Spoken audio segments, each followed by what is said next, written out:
Looks like Drew McIntyre is qualified for Money in the Bank. That appropriately is the big takeaway from a go-home show. These are my assorted thoughts on the July 1st, 2024 WWE RAW. Welcome to Silo Voice Wrestling on YouTube and the Silo Voice Wrestling podcast, wherever you get your podcasts. I'm Jason C. McLean. Make sure you like, share, subscribe, and ring that bell for notifications to get all my wrestling hot takes, cold takes, simmering takes, opinion videos, prediction videos like the one on Money in the Bank, which is coming up next. Also, assorted thoughts on SmackDown, and in this case, Raw. I'm recording this, by the way, the afternoon of July 3rd, so I've had a bit of time since the episode to digest it. And the best way to get into this episode is to start at the end with the main event. And it was a really solid main event for the show. Ilya Dragunov came off strong. Sheamus came off strong. But ultimately, Drew McIntyre would beat Sheamus with a Claymore. 1, 2, 3. He wins the triple threat match, qualifies for Money in the Bank, and puts back on the bracelet he stole from CM Punk. And not only does he tell the capacity Boston crowd on the mic that he's going to win the men's Money in the Bank ladder match in Toronto, which you kind of expect him to do. No one qualifies for a big match like that and then announces that they're going to lose. So yeah, you expect him to say that. But he also announced his intentions to cash in and win the World Heavyweight Championship that night. His exact words, he's going to walk out of Toronto World Heavyweight Champion. So nice. That means we get to see CM Punk in Toronto. Whether he interferes with the match itself or in a later cash-in, well, I'm going to talk about that in my Money in the Bank predictions video. But this definitely puts a whole bun in the ointment, so to speak. I didn't think Drew was going to get into the match. I thought Punk was maybe going to stop him here, something like that. But I'm kind of glad he is. It adds a whole new dynamic to the match. He's a major player. And this was a really solid way to end off Raw. This Boston crowd got an amazing set of matches. There were some really solid matches that are usually better than what you expect from TV matches. And the main event was no exception. But again, it's the big takeaway because it really changes things in the Money in the Bank men's ladder match. The other triple threat qualifier on the show was also a solid match. Zoey Stark versus Ivy Nile versus Damage Control's Dakota Kai was a back and forth affair. The newcomer Ivy Nile looked very strong, and so was Dakota Kai. In fact, a lot of people thought she should win this match, maybe even win the briefcase. But her involvement in this match was basically to further Damage Control storyline because they came in to interfere, and Fire and Dawn, the tag champs, took them out. And Zoey Stark got the win and is the last woman to qualify for the women's Money in the Bank ladder match in Toronto. Now, arguably, she definitely is the one who deserves to win the most. She got a bit of a push when she first came to the main roster in the whole Trish Stratus, Becky Lynch storyline, but she hasn't really gotten much since, and she's very talented. I'm glad to see her in this match. I don't think her involvement in this match is going to have that much of an impact on the outcome, though, but more about that in my Money in the Bank predictions video. There was another match on the show. Early on in the show, Liv Morgan defending the Women's World Championship against Zelina Vega. The match did get enough time to breathe. Zelina looked very strong and competitive. Ultimately, Dirty Dominic Mysterio and Rey Mysterio would come down, and this would lead to Dominic getting a chair in the face, which he had provided to Zelina Vega. Liv takes advantage of the distraction, wins the match, retains the title. So it was basically a stopover in the whole Liv Morgan Judgment Day, taking everything from Rhea Ripley's storyline. Fine. I kind of think a match like this could have still served that purpose, but been a bit more prominent maybe on a PLE. Because Zelina is a strong competitor for Liv Morgan. She did fight Rhea Ripley, and she did decent with Rhea Ripley. That was a while ago. But still, I'm fine with this being a TV match because I guess there wasn't enough spot on Money in the Bank.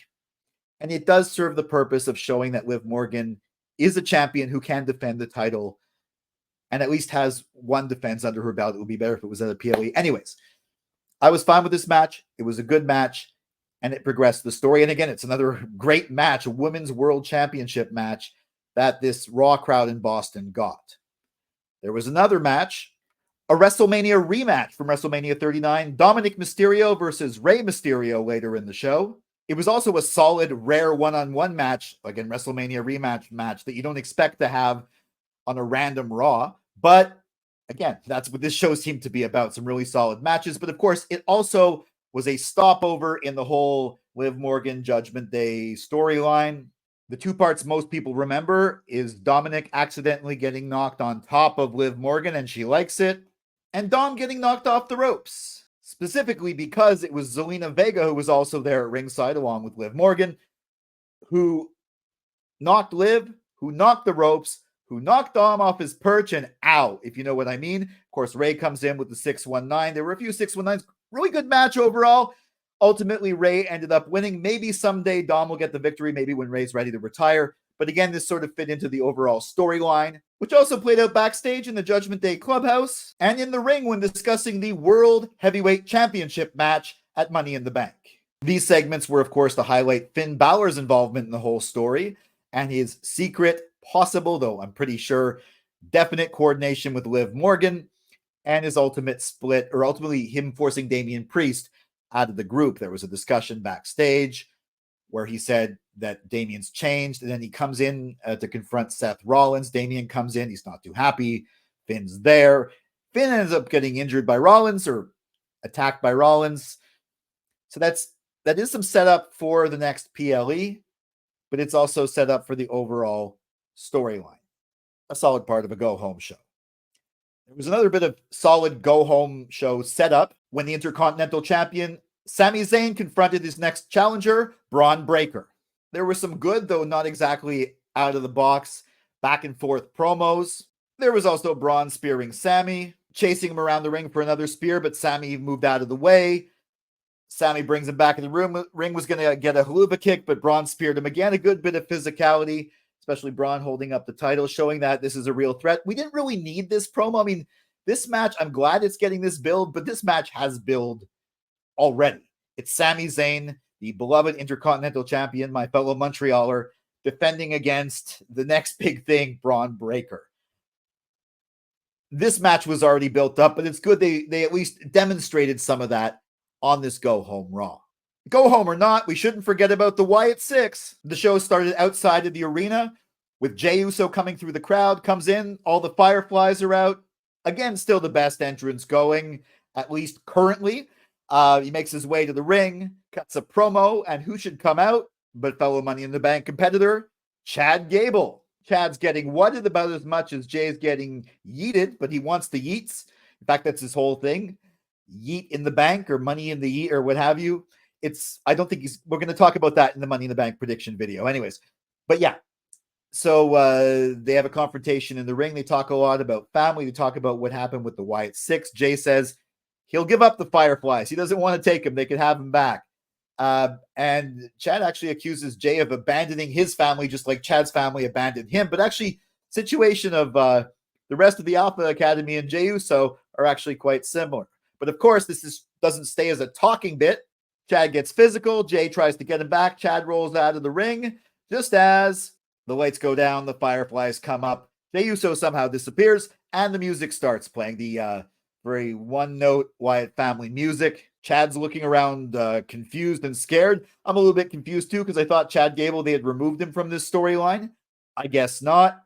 He sees one of the Wyatt Sick6 through the mist, quickly leaves. We get Nikki Cross delivering another package to Michael Cole. This one's another VHS tape that says, "Play me on it." I had a friend over who was watching the beginning of this show. We'd been hanging out. He had previously seen a PLE and he had seen bits of WrestleMania. He even claimed he was a bit spoiled on WrestleMania and PLEs to properly appreciate Raw, but he really enjoyed this opening segment. He was laughing. He thought it was funny. He thought it was really creative and really good. So that's a good review of this segment. I thought it was a really fun way to start Raw as well, too. Of course, this thread continued in two different directions. Chad Gable catches up with Otis in catering. Now all the focus here is Chad Gable still trying to lure the former members of the Alpha Academy back, probably to betray them again with the creeds, and Otis is not having it. That's the real story. But I just want to say, when WWE does those like all access passes, I've never been able to afford one myself, but I definitely think they should include a meal and catering. I mean, look at the food that Otis, that's some really good meal right there. They're not really skimping on the food for their superstars, and probably for whoever else is in catering as well too. Also, Chad, you don't bug a man when he's eating, especially if you want to piss him off. anyways, that's where that story's going. Obviously, it might play out a bit more at Money in the Bank, possibly with Otis and Alphas, possibly with the Wyatts. I'll talk about that in my Money in the Bank prediction video yet again. But as for the Wyatts, the VHS had another interview with Uncle Howdy and Bo Dallas. Or rather, Bo Dallas in the Uncle Howdy costume, playing Uncle Howdy, interviewing himself out of the costume, just being Bo Dallas.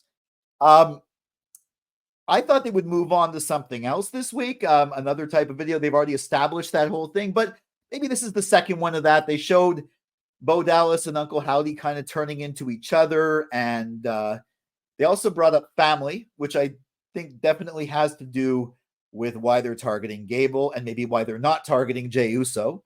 Who knows? Maybe they're targeting them both. We don't know yet.